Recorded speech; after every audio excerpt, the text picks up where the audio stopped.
Yo, this is Chris with CNS Metalworks, and you're watching Mini Garage.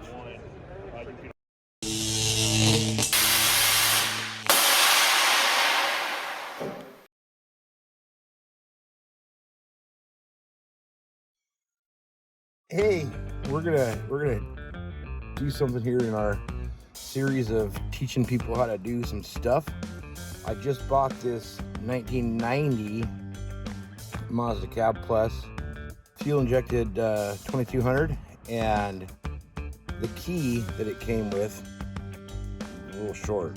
I mean, you can see that it goes in the ignition, kind of, and it turns, but it is not what we want. And I have other ignition cylinders, and the door lock's been punched on the driver's side.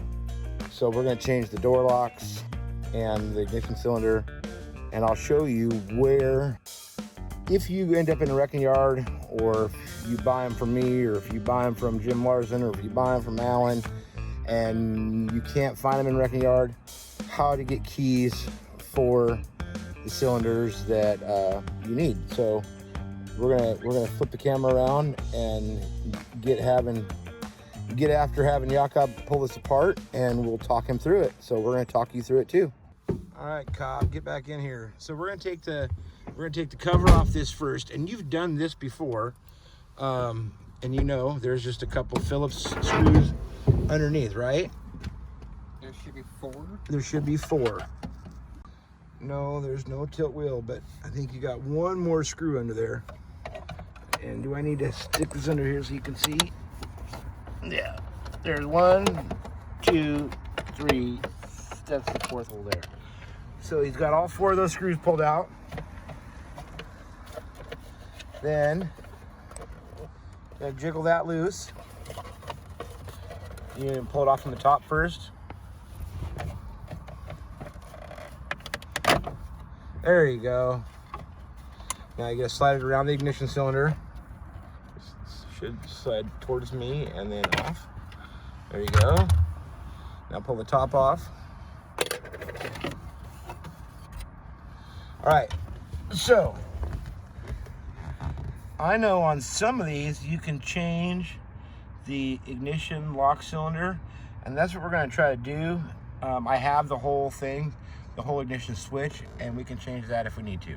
We tried to look up in here and see if there was any kind of pin or anything I could push and slide this out on. That's not happening. So the next step is we're gonna actually pull the switch. A lot of people say pull the steering wheel. You don't have to do that. These shear bolts up on top there, I don't know if you can see them. You can get in here close. There's one here and one on the other side. Those don't have any way to get to them. So Jakob's gonna take this screwdriver and this hammer, and he is going to start using the screwdriver. Yep, so you're gonna put it in here and line it up and start hitting it. And you could use a chisel. Wait, you gotta angle it more so that you can get it to turn. And they're not super tight, as you can see. And then you should be able to get it with your fingers after a little bit. I don't know if it's there yet. Is it there? All right. So the speedo cluster has to come out, and there's a screw here, here, and on both sides in the same spot. And we can get to the wiring once we pull the cluster out. Once you pull that out, you're gonna unplug the wire there for the dimmer. You have some listening skills. Yay, it's unplugged. All right, now the next piece is there's 4 screws here, here, there, and on the other side to pull the cluster out. So we got those 4 screws out. Now we're gonna slide this out. And do you remember how much fun this is to get your hand back there, Jakob? How much fun is it? Not. It's not. All right, So it'll slide, and then it's actually coming out pretty good, pretty decent. Now, turn it one way. Oh, there you go. Get back and pull the wires if you can get the clips out. It's sliding. You got lots of room there. On a lot of these, you don't. Better than last time. Oh, so he was able to reach behind. There's 3 plugs, and then the speedometer. He got all 3 of those off, and they are, there we go, here, here, and there. And he was able to get all 3 of them off and put the clips on the speedometer. All right, so we'll set this back here. And then you'll reach up, and the wires for this should go up under here somewhere.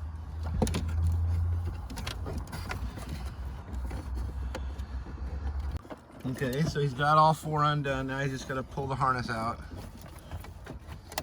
And they've had some alarm put in here and some stuff zip tied and taped together.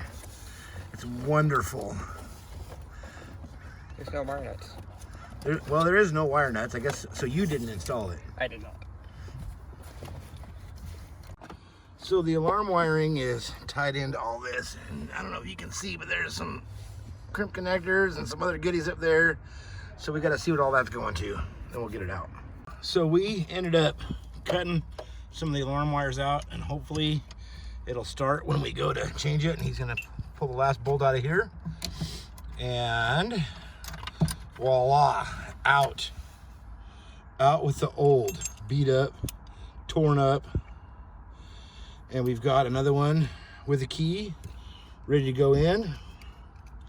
So we'll see. So the wires will go back under there, back to where they belong, where they live. And then he will set this, yep, right up there. Set that up where it needs to go, and go ahead and start a couple bolts. So now when you get these in here, you gotta tighten them up just the opposite of how you took them off. And they don't have to be super tight, but you just tap them back tight.